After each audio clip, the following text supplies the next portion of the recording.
When she said those words, something inside me cracked. Not loudly, not dramatically, but like glass under pressure, splintering from within. Your mom's cancer is killing my vibe. She said it so casually, like it was a bad song on the radio, like my mother's pain was an inconvenience to her carefully curated happiness. I just stood there in the kitchen, hands still wet from washing the dishes, staring at her as if maybe I'd misheard. What did you just say? I asked, my voice trembling somewhere between disbelief and rage. Mara rolled her eyes, tugging at her perfectly curled hair. I'm just saying, Daniel, ever since your mom got sick, it's been nothing but hospital trips, sad calls, and stress. I can't even remember the last time we had fun together. It's draining. Draining. That word hit harder than any insult she could have thrown. My mother, who'd held me through every scrape, every failure, who'd taught me what it meant to love selflessly, was draining her. I took a step back. She has stage 4 cancer, Mara. She's dying.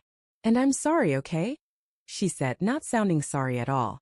But I didn't sign up to be in a constant pity party. You've been obsessed with her. And I feel like I don't even exist anymore. Obsessed. The irony burned through my throat. The woman I thought was my life partner couldn't handle empathy unless it benefited her. I didn't yell. I didn't throw anything. I just stood there, staring at the woman I'd married 3 years ago. The same woman who'd once held my hand at my dad's funeral, promising me we'd get through anything together. But in that moment I saw her for who she really was. My mother passed away 2 weeks later. She went peacefully in her sleep with my hand in hers. I whispered that it was okay to rest. That I'd be fine.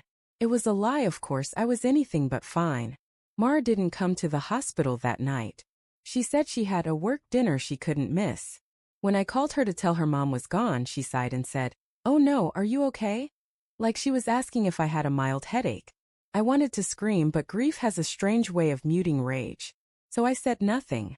I just handled the arrangements alone, accepting condolences while my wife posted beach selfies captioned, "Healing Vibes Sparkles." At the funeral, she showed up late in a white dress, looking more like she was attending a garden party than a memorial. She dabbed at her eyes when people were watching and scrolled through her phone when they weren't. That night I couldn't sleep.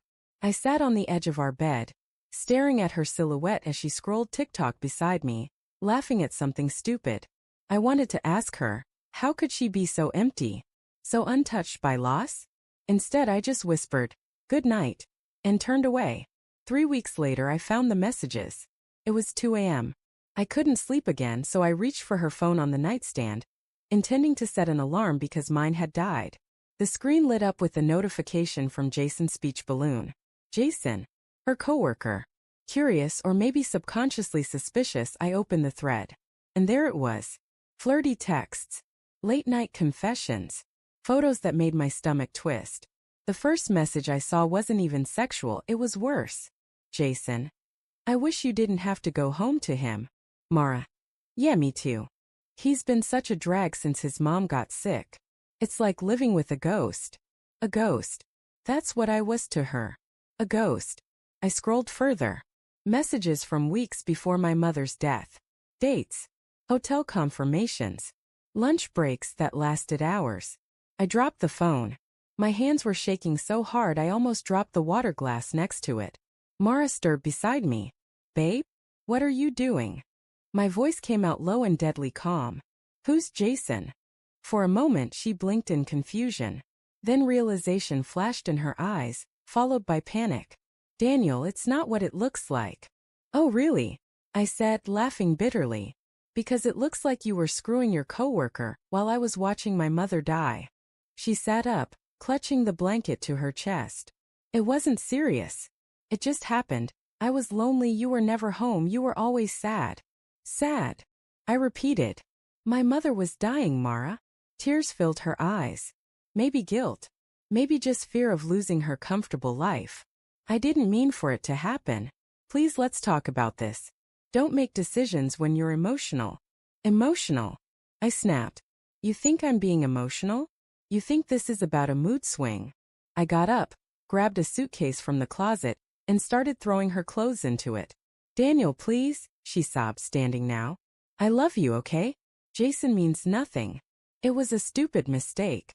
No, I said, zipping the suitcase. A mistake is forgetting an anniversary. What you did was a choice.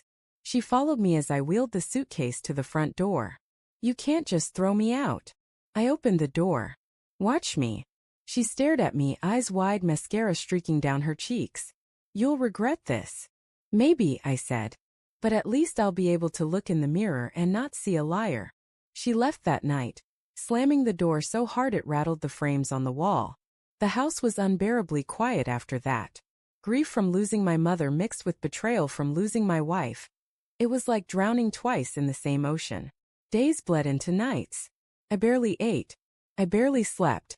I replayed every memory, wondering how long she'd been gone emotionally before she left physically. Then about a week later she called. Her name lit up my phone screen. I almost didn't answer, but curiosity won. Daniel, she sobbed. Please, can we talk? I'm at the airport. I closed my eyes. Why are you at the airport?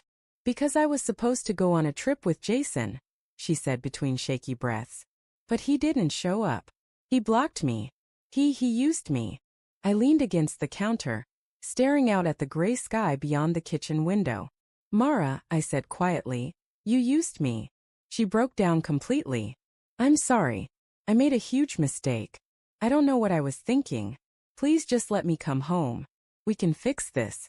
I'll do anything. For a long moment I said nothing. Just listened to her crying, desperate, broken. And maybe once that would have mattered to me. Maybe once I would have gone to the airport, hugged her, and said we'd start over.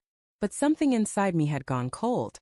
You said my mom's cancer was killing your vibe, I said softly. But you know what? Losing you has been the most peaceful thing that's happened to me in months. There was silence on the line. Then a whisper. Daniel, please. Goodbye, Mara.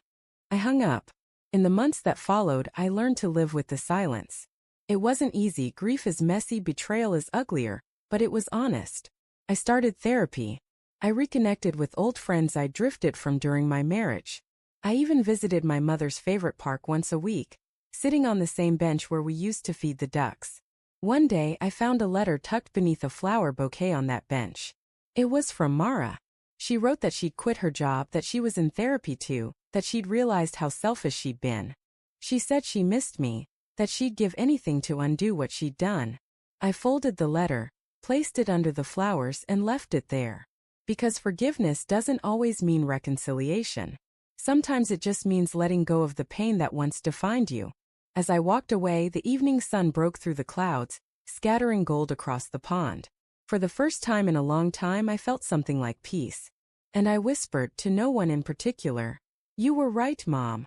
People show you who they are. You just have to believe them.